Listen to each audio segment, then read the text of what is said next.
El tiempo de la Navidad, que tiene esta fuerza tan singular dentro del año litúrgico, que está unido íntimamente al tiempo pascual como los dos tiempos fuertes y más importantes de la vida cristiana, que marcan un antes y un después en la historia de la salvación. El nacimiento de Jesús, la Navidad, ya sabemos de qué se trata. La alegría de saber que en el tiempo marcado por Dios envía a su propio Hijo. Ya es Dios quien hecho hombre viene al encuentro del hombre para guiar a los hombres por el camino de la verdad, de la salvación. Ese mismo Jesús que irá creciendo, que nació del seno de María, luego se da a conocer como el Mesías esperado y con su prédica y sus signos, preparando la iglesia que nace con él en sus apóstoles y entregando su vida hasta el final, porque no hay límite al amor divino, logra para nosotros la salvación, derrota la muerte, nos libera del pecado que nos condenaba, nos hace hijos de Dios. En su sangre somos adoptados por el Padre como hijos para toda la eternidad. Y por consiguiente, al vencer la muerte por nosotros, todos nosotros estamos llamados a la resurrección. Él ha convertido nuestra vida en una vida verdaderamente inmortal, llamada a una bendición eterna, que ya en el aquí y ahora de la vida nosotros vamos descubriendo en nuestro caminar interior, nuestro caminar de la vida espiritual, ¿no? Por eso el cristiano descubre, madura esa vocación sobrenatural y comprende que todo nuestro ser, que está formado por este cuerpo que tenemos y por esta inteligencia, esta razón que Dios nos dio, no se agota ahí, sino que también tiene esa cuota trascendente, que es lo espiritual, donde el alma, colmada del Espíritu Santo, nos hace realmente santos, nos transforma en otros Cristos, que por medio del bautismo realmente nos ha hecho un nuevo nacimiento, nacimiento a la vida nueva de hijos de Dios. Por eso los cristianos caminamos en esa dimensión. Y el cristiano está llamado a estar atento para que el mundo no nos distraiga, ni nos quite, y nos libere, ¿verdad? Digamos, nos succione por un camino meramente parcial, hundiéndonos así en la desesperanza, perdiéndole el sentido de la vida, descuidando esa otra parte, por así decirlo, que es donde realmente radica la fuerza de la vida y nuestra identidad de hijos de Dios. Entonces nuestro camino espiritual está ahí, en ir a lo profundo, en ir a lo verdadero, hacer lo que hay que hacer, pero saber que el hacer, como dice el filósofo, sigue al ser. De manera que primero está yo, el ser, y el ser parte de descubrir quién soy y todo lo que realmente Dios puso e hizo en mí. Y eso se hace desde la contemplación, desde el silencio, desde la escucha, desde la maduración en la meditación de la palabra y aprovechando todos los medios que el Señor dejó a nuestro alcance, empezando por los sacramentos, el poder intimar con Él y todo lo que nos lleva realmente a la vida espiritual, acentuando la vida espiritual, siendo cristianos de vida interior, de vida de oración. Ahí realmente la fuente inagotable de la vida, de la gracia, nos llena, nos sacia en todas nuestras necesidades e ilumina nuestro camino por el sendero de la paz, ¿no? Y esto es lo que estamos viviendo ahora en Navidad, la llegada de nuestra paz en Cristo, la esperanza que se renueva siempre en nuestra vida, a pesar de que a veces, como decimos siempre, nuestra vida en muchas ocasiones tiene que atravesar momentos de oscuridad, de prueba, de dificultad, de dolores ingratos y todo tipo de situaciones que implican un desafío, ¿no? Pero no estamos solos. Si Jesús se hizo hombre, dio la vida y vive resucitado en nosotros, ya nuestra vida está acompañada, está alentada, está guiada por Él. Nos pide fe, que no dudemos, que recurramos a Él, que no nos soltemos de su mano jamás, porque las dudas van a estar. Nuestra humanidad sigue siendo humana y como tal frágil, pero Él está para rescatarnos de esa debilidad que sigue y que nos va a acompañar hasta que dejemos este mundo. Porque mientras estemos en este mundo, la humanidad tiene sus humanidades, es decir, la experiencia de la fragilidad propia del ser humano.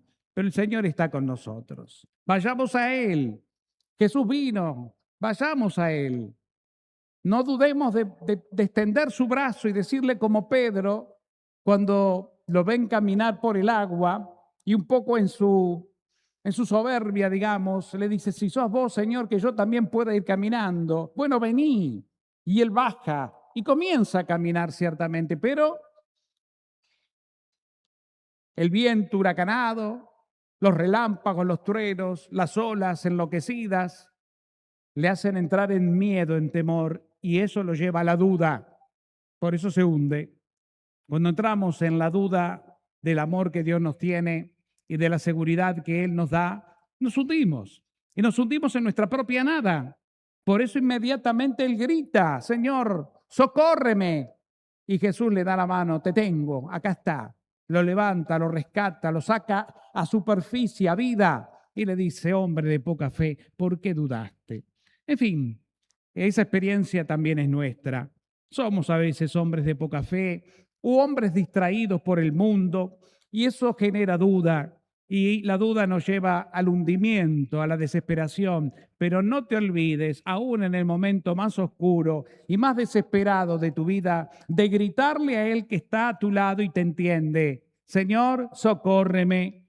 Y Él te va a agarrar, porque ya te tiene agarrado. Ya el Señor nos tiene agarrados porque está en nosotros y nos va a sacar a flote.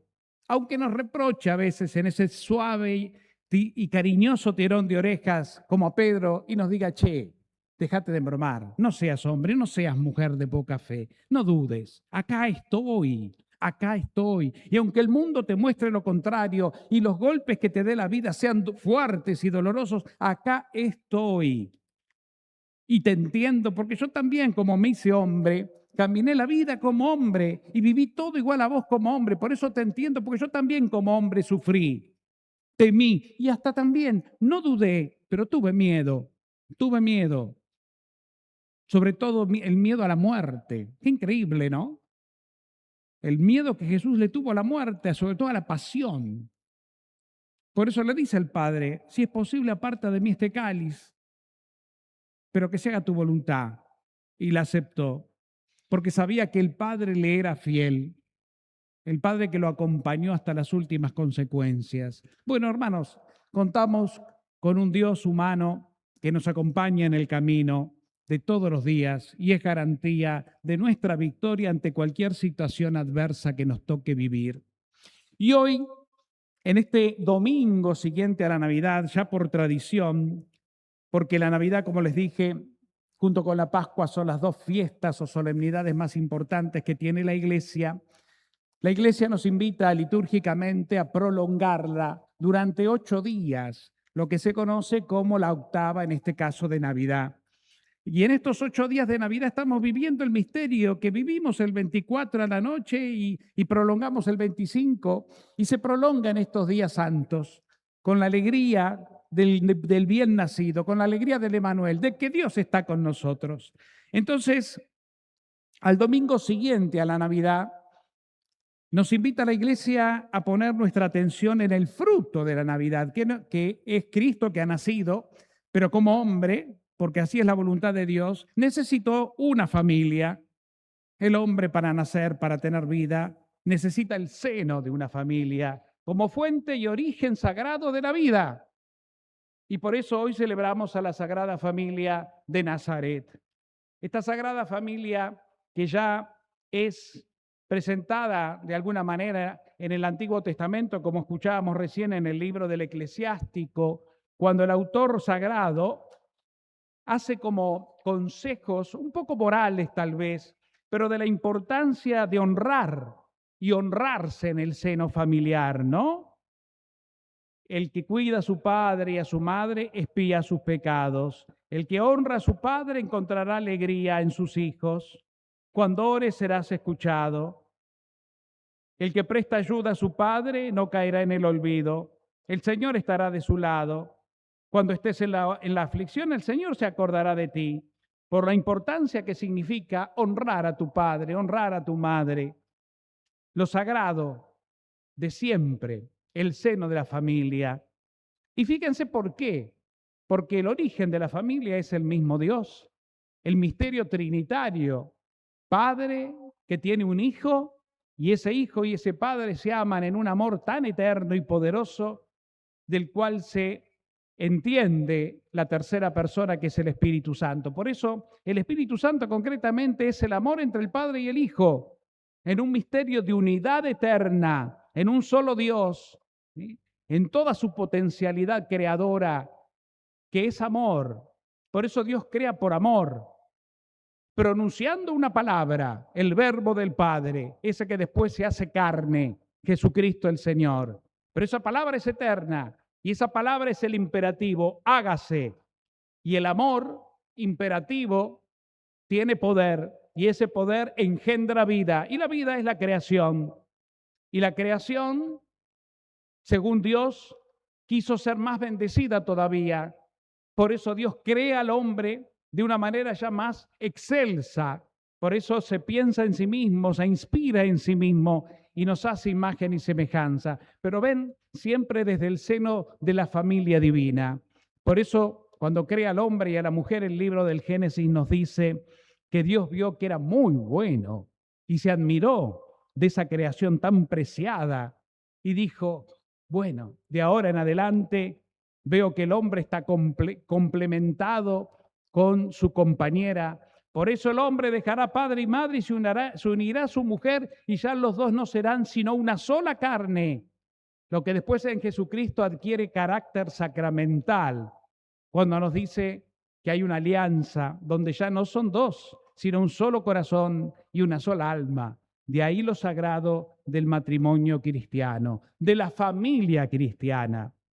Por eso ya en la segunda lectura, en este texto tan maravilloso de Pablo a los colosenses, Pablo le habla a las familias de esas primeras comunidades cristianas y da unos consejos realmente hermosos.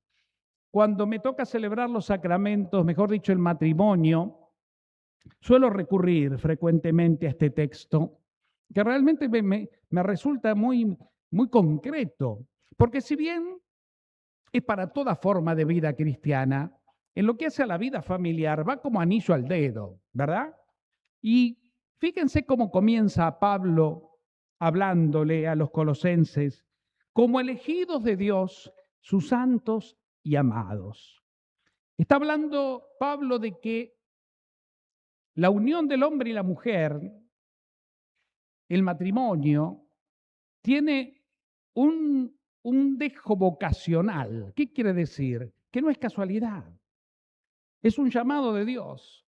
Por eso el matrimonio está dentro del grupo de sacramentos denominados para misiones concretas, junto con el orden sagrado, ¿no? Es decir, los 7 sacramentos, inspirados por el Espíritu Santo e instituidos por Cristo, se dividen en sacramentos de iniciación, que son los 3 primeros, bautismo, comunión y confirmación, porque nos inician en la vida cristiana. Después están los sacramentos de curación, porque son sanadores del alma y cuerpo. Ahí está la reconciliación o confesión, y también la unción de los enfermos. Y por último, los sacramentos de misión, para misiones específicas. El matrimonio y el orden sagrado, que recibimos aquellos que el Señor elige del seno de la comunidad y nos consagra con el sacramento del orden para servicios específicos como el ministerio del diaconado, el ministerio del presbítero y el ministerio episcopal, el padre y maestro de la diócesis. Entonces, volviendo al matrimonio, es un sacramento que nace de una vocación. Por eso que 2 personas, varón y mujer, que caminan en el camino de la vida como todos, un día hace Dios que ese camino se cruce, se entrelace y se conozcan. Y ahí comience la amistad, comience el amor, comiencen esas situaciones que van más allá de una simple amistad, el compartir, la necesidad del otro, el despertarse lentamente, paulatinamente, en una maduración del afecto hacia un proyecto de vida que es la familia. Ahí va madurando y por eso la importancia del noviazgo cristiano, del noviazgo sereno, del noviazgo en serio, ¿verdad? De aquellos que proyectan una vida para siempre unidos. Y por eso ese amor, cuando está suficientemente maduro, se consagra ante el altar de Dios, recibiendo la gracia suprema del santo matrimonio. Y ahí se cumple lo que decía Dios. Los dos son un solo corazón y una sola alma. Y después Jesucristo lo instituye cuando dice que el hombre no separe lo que Dios ha unido. Por eso, después de que los esposos ante el altar se dan el consentimiento, porque el matrimonio es el único sacramento cuyos ministros son los contrayentes, es decir, los novios. El cura que preside o el diácono, en ese caso, o el obispo, que puede ser también, no somos más que testigos, que luego bendecimos el nombre de la iglesia, esa unión, pero los que llevan a cabo el sacramento nupcial son los mismos contrayentes, cuando mutuamente se entregan la vida ante Dios. Y por eso el sentido profundo y hermoso del consentimiento, cuando se dicen uno al otro, yo te recibo a ti como esposa y prometo serte fiel, tanto en la prosperidad como en la adversidad, en la salud como en la enfermedad, amándote y respetándote durante toda mi vida. Y el sacerdote concluye diciendo esto de Jesús: bueno, que el hombre no separe lo que Dios ha unido. Y el caudal de esa gracia la explica muy bien Pablo: elegidos de Dios, santos y amados. Por eso dice: revístanse de sentimientos de profunda compasión. En la primera lectura, el eclesiástico habla más bien de consejos morales, ¿no? Respetar al padre, cuidar a la madre, interesarse por ellos, todas esas cosas que son prácticas, y está bien. Pero Pablo va más a lo profundo y ya le habla a los esposos, si se quiere, y les dice: practiquen la benevolencia, que parte de la bondad, ser buenos. La benevolencia es un don tan grande que todos tenemos porque Dios nos hizo buenos y que es el antídoto contra la soberbia, contra el individualismo, contra el pensar solamente en mí y exigirle al otro en reproche solamente obligaciones, cuando la vida está compartida. Y dice más adelante: practiquen la humildad, porque la humildad es la madre de toda virtud.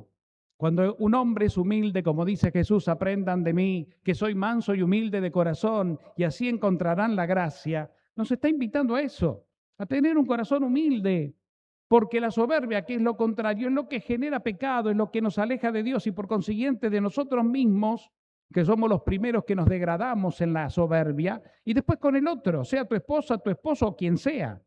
Practiquen la humildad. Fíjense, la dulzura. La dulzura.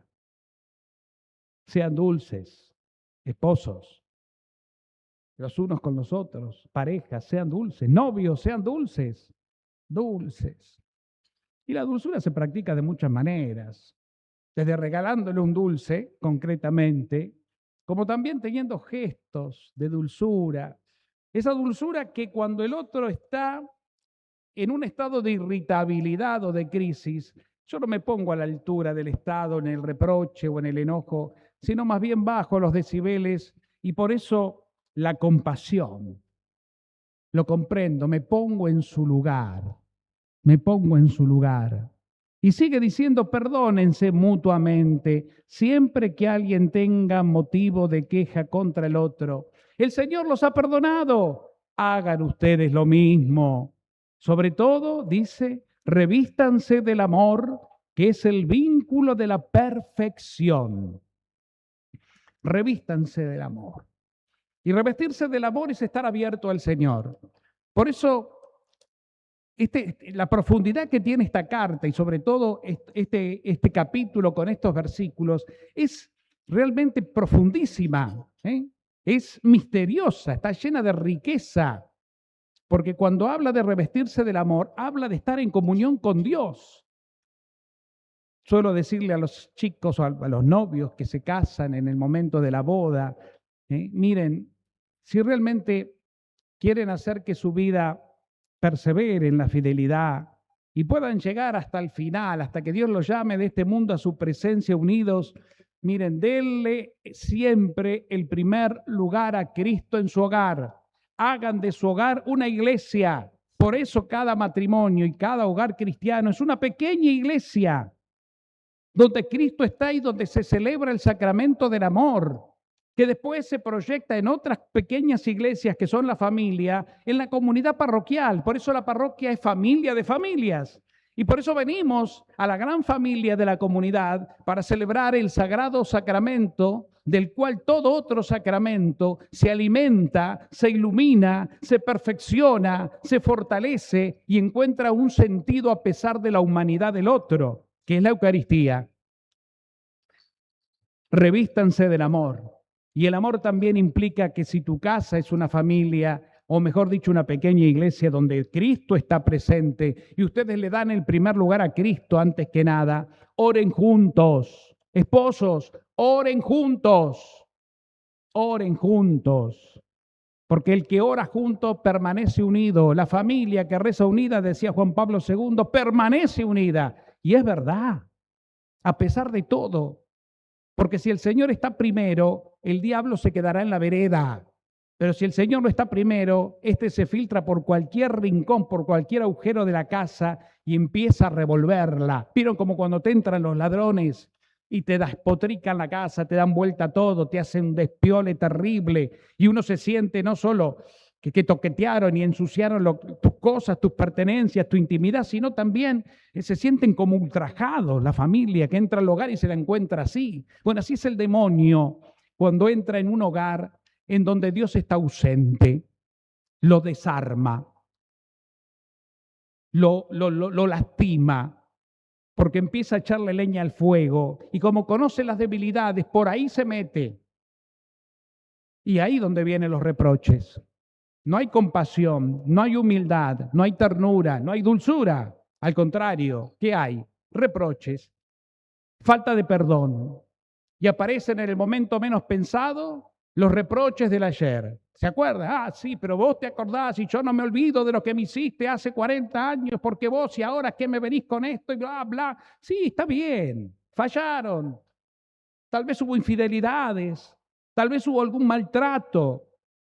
Pero si está Dios, todo es sanado, todo es perdonado. No digo olvidado, porque siempre hay una cicatriz que queda.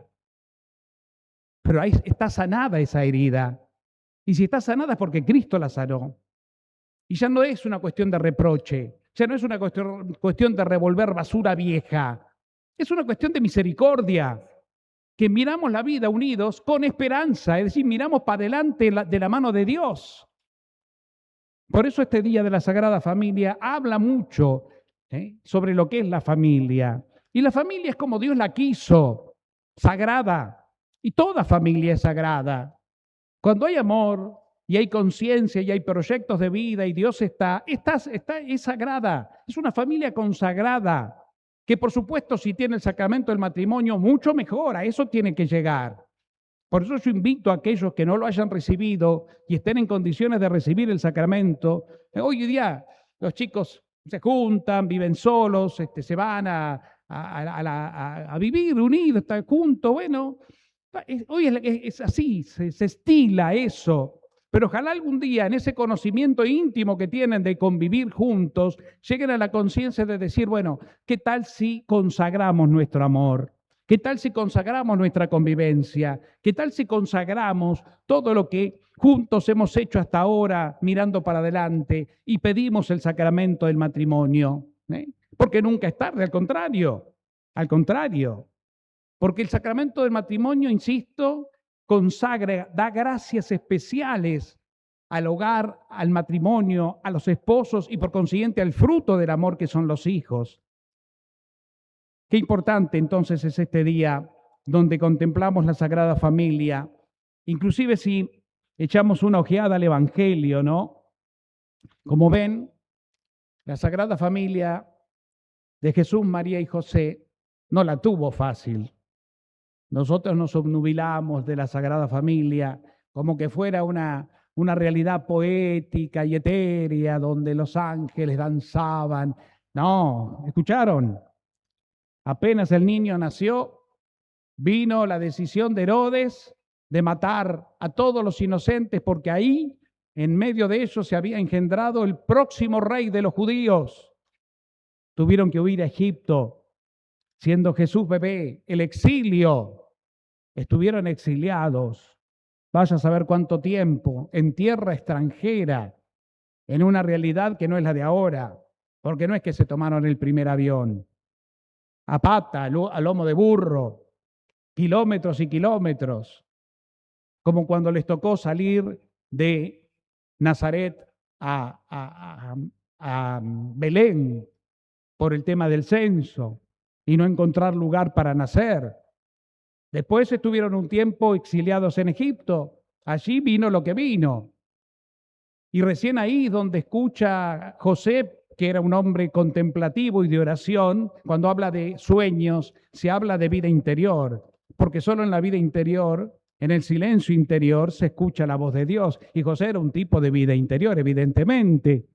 Y allí en la vida interior de José, Dios le habla, porque para eso lo eligió como padre y custodio de la Sagrada Familia. Y José entiende y se deja guiar. Y por eso vuelven, ¿no?, a Nazaret, después que murió el rey peligroso, el rey asesino. Y allí se instala en las afueras, que es el pueblito de Nazaret, un pueblito simple y sencillo, donde ahí forman su hogar, su casita, donde José empieza a laburar de su oficio, donde con su trabajo digno lleva adelante y mantiene la casa y la comida cotidiana de su hijo y su mujer. Y así es la Sagrada Familia, que vive en la sencillez de todos los días, pero siempre con Dios en medio. Por eso todos nosotros, todos ustedes son una Sagrada Familia, donde no les carece la lucha, donde no les carece el exilio, donde no carecen de dificultades y pruebas, pero el Señor está con ustedes. Y si Dios está con ustedes, ¿quién estará contra ustedes? De esto se trata esta fiesta navideña en este día tan importante para todos. Por eso los invito a que hoy, cuando lleguen a casa, se miren a los ojos en un momento los dos. Y no importa que tu marido sea un renegado de todo esto, no importa, puede ser. O puede ser la mujer la renegada, ¿no? Porque eso, la mujer es más piadosa, el marido siempre es el más reticente, anda vos a la iglesia, no. Pero bueno, no importa. Míralo a los ojos. Y si hoy están aquí los dos, mejor todavía. Cuando estén en un momento en casa, mírense a los ojos. Y simplemente mirándose con ternura, inspirados en lo que el Señor les acaba de decir, díganse mutuamente, simple y sencillamente, yo te amo con el amor del Señor. Y cuando vos lo amás con el amor del Señor, ese amor no lo rompe nadie, ni la peor de las crisis. Porque si para Dios no hay pecado que no sea perdonable, ¿quién sos vos para tener orgullo y para tener rencores que venís arrastrando y despotricando durante toda la vida, sacando permanentemente esa carta vieja de la manga para enchufársela en la cara? Porque vos, acordate. Y así no funcionan las cosas. Así no funciona el matrimonio. Así no crece. Termínenla. Hay un momento que hay que terminar. Hay que darle la espalda y cerrar capítulos. Si sos cristiano y si te amás y se aman con el amor del Señor, todo es posible, todo es reconciliable y siempre hay una nueva oportunidad para empezar de vuelta. Siempre, pero siempre que lo quieras, porque el Señor lo quiere. De esto se trata. De esto se trata. Imperfecciones hay en el camino de la vida y los que ya tienen años de matrimonios lo saben muy bien a qué me refiero, mejor que yo, obviamente, lo saben muy bien. Pero el Señor estuvo y estará. Practiquen la benevolencia, la humildad, la dulzura, la paciencia. Sean compasivos, perdónense porque Dios los ha perdonado. Ámense, porque ese es el vínculo de la perfección. ¿Querés ser perfecto? No tenés que saberlo todo y superado de todo. No, sino dejarte amar por el Señor y amar con ese mismo amor. Por eso te digo, cuando llegues a casa, mírense a los ojos y díganse esto: yo te amo con el amor del Señor. Y Dios se encargará del resto. Pidámosle entonces hoy a Jesús, nacido para nuestra salvación, a María, la mujer del sí y de la confianza en Dios, y a José, el hombre justo, dice la palabra. ¿Por qué? Porque está en comunión con Dios, porque es un hombre creyente, porque es un hombre que escucha en el silencio de su corazón y Dios le habla y él es obediente también. Que esta Sagrada Familia interceda por todos nosotros, para que podamos ser una familia realmente como Dios quiere que sean, feliz. Que así sea.